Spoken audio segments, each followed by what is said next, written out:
पुढच्या बातमीकडे वळूयात। पोलीस भरती प्रक्रियेमध्ये वापरल्या जाणाऱ्या नवीन तंत्रज्ञानामुळे अडचणी येत असल्याची तक्रार ही सोलापुरातील उमेदवारांनी केली आहे। RFID या तंत्रज्ञानामुळे उमेदवारांच्या धावण्याची वेळ ही 4 ते 5 सेकंदांनी अधिक दाखवली जात असल्याची तक्रार ही त्यांनी केलेली आहे। हे सेकंद वाढल्यामुळे त्याचा परिणाम उमेदवारांच्या गुणावरती होतोय।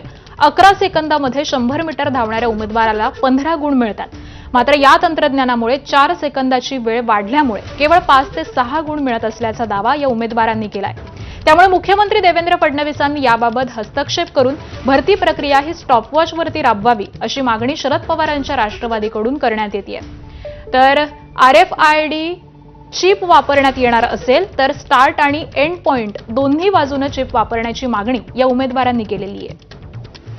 एक साइडला चिप बसवल्या कारणाने समोरच्या साइडला चिप बसवल्या कारणाने 100 मीटर एंडिंगला जिथं तुमचं 12.30 12.37 सेकंद दाखवायला हवं तिथं 15 16 सेकंद दाखवलं जातंय। जिथं 15 पैकी त्यांना 12 13 मार्क पडायला हवे तिथं 4 5 मार्क पडतायत। एक मार्कांनी पोलीस भरतीचं मेरिट हुकतं, त्यांचं एवढ्या वर्षाची मेहनत वाया जाते। तर आम्हाला आपल्या माध्यमातून शासनाला एवढंच सांगायचं आहे की ते तंत्रज्ञान पोलीस भरती प्रक्रियेमध्ये वापरणारे म्हणजे भरती प्रक्रिया राबवणाऱ्यांना ते तंत्रज्ञानाचा पहिला कसा उपयोग केला जातो ते त्यांना शिकवलं पाहिजे।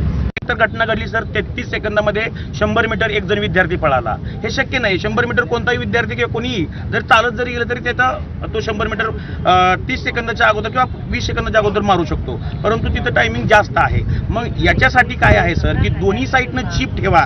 जे शासनाचा निर्णय आहे, जे चिप जी आहे जी त्यांनी प्रणाली राबवलेली आहे ती दोन्ही साईडून म्हणजे स्टार्ट टू एंड या दोन्हीला जर त्यांनी चिप ठेवली तर कोणताही प्रॉब्लेम येणार नाही। पुढची बातमी आहे अंबरनाथ